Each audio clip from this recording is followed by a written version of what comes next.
Welcome to another deep dive. Have you ever, imagined a robot that doesn't just do a pre-programmed task, but genuinely gets its surroundings? Like it reasons through unexpected stuff, acts flexibly, basically uses common sense like you do every day. What if I told you that future isn't just sci-fi? Maybe it's closer than we think. Today, we're diving deep into some really pivotal work from EO-Robotics. They've introduced EmbodiedOneVision, Interleaved vision text action pre-training for general robot control. Quite a mouthful, but it's a big deal. We'll be looking at their EO1 model, this groundbreaking EO data 1.5M dataset, and their EO benchmark. Our mission for you today: cut through the tech speak, show you how EO-Robotics is tackling the big hurdles in general robot control. We want you to get a clear picture of where cutting-edge embodied AI is really heading and why this work is such a significant leap, moving robots past simple factory tasks towards being genuinely intelligent, adaptable partners. Absolutely. And that shift, going from fixed automation to something truly intelligent, it's incredibly complex. For decades, the real challenge has been bridging this huge gap between what a robot sees, its perception, its ability to understand subtle language instructions, and then actually doing something precise physically. For us humans, it all just flows together, right? We see, think, act, see again. It's a fluid loop. But getting robots to connect those dots meaningfully and continuously, that's been the frontier. It really demands new ways of thinking. Yeah, you've nailed the core problem there. Yeah. We've seen generalist robot policies, and they show promise, sure, but they often just hit a wall. Why haven't we seen robots that can truly adapt and reason like us out in the messy real world, handling all the unpredictable stuff? Well, traditionally, these vision language action models, VLAs, they had some pretty significant limitations, mostly stemming from how they were trained. A lot of them learned from really narrow, specific robotic data sets. Think of it like teaching a kid only about toys in their bedroom. They'd be lost in a supermarket, right? They lack that general knowledge. Exactly. They lacked broad semantic knowledge, that general world understanding we get from language. And their ability to follow instructions, pretty limited. And here's a crucial point. These older models, they usually generated the action command at the very end of a sequence, like see, think, then act. Ah, okay. So it wasn't a continuous flow. Precisely. It missed that continuous interplay between seeing, thinking, and doing that we humans do naturally. It just overlooks the rich temporal dynamics and causal dependencies. Fancy words, but it just means how things unfold over time and how one thing causes another. Essential stuff for the real world.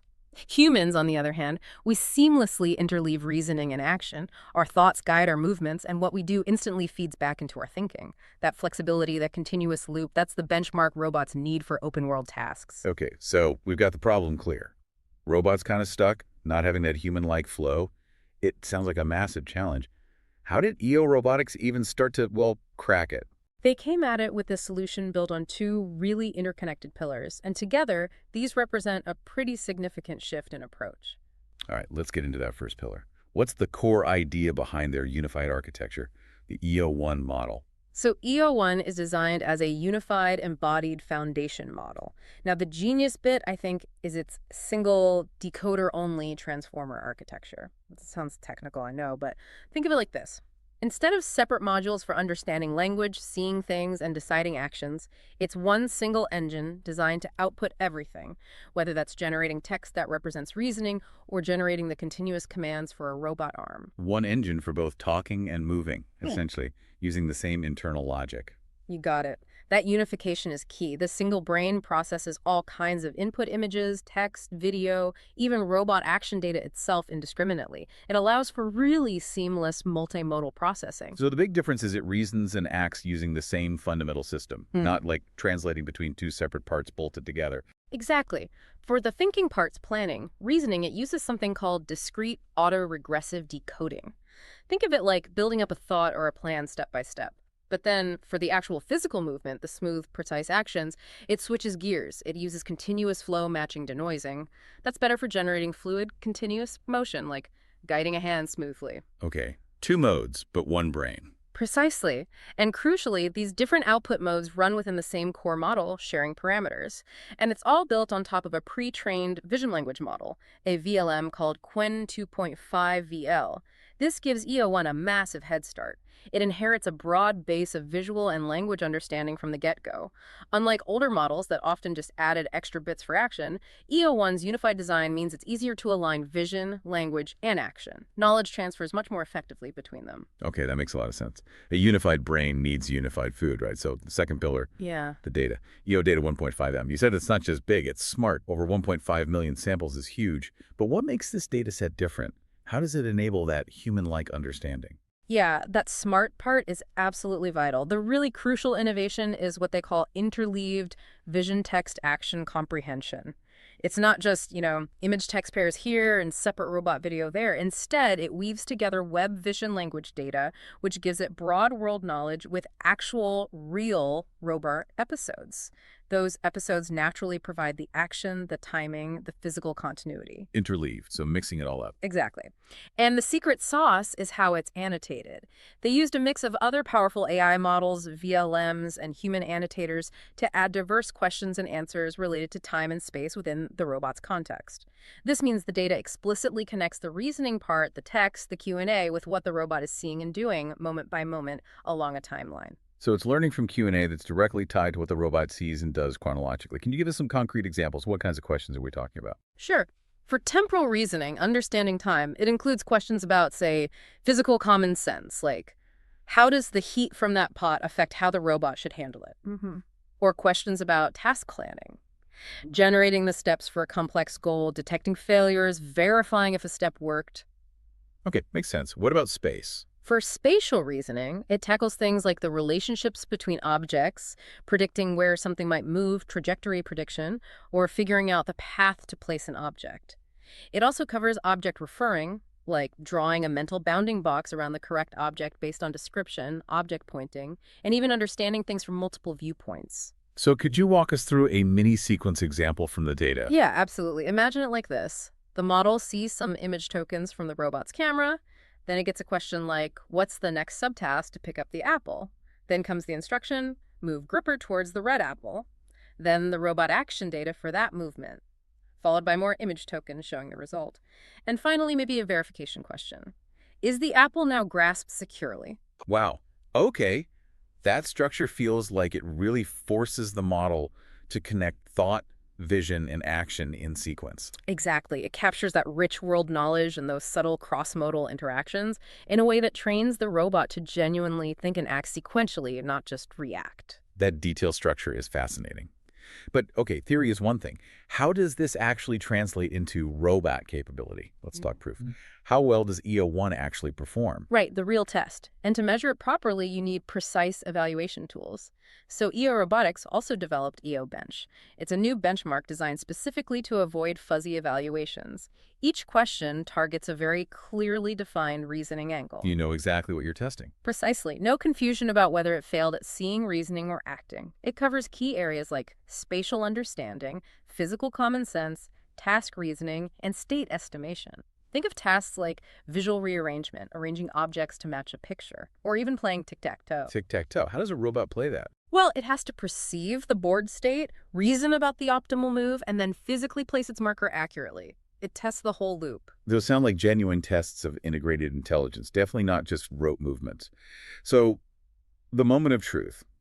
What did the results show? Let's start with the reasoning part. How well does it think? The results were quite striking, actually. On reasoning benchmarks like Robo-VQA, that's evaluating high-level reasoning from the robot's point of view, EO1 achieved a BLEU4 score of 58.5.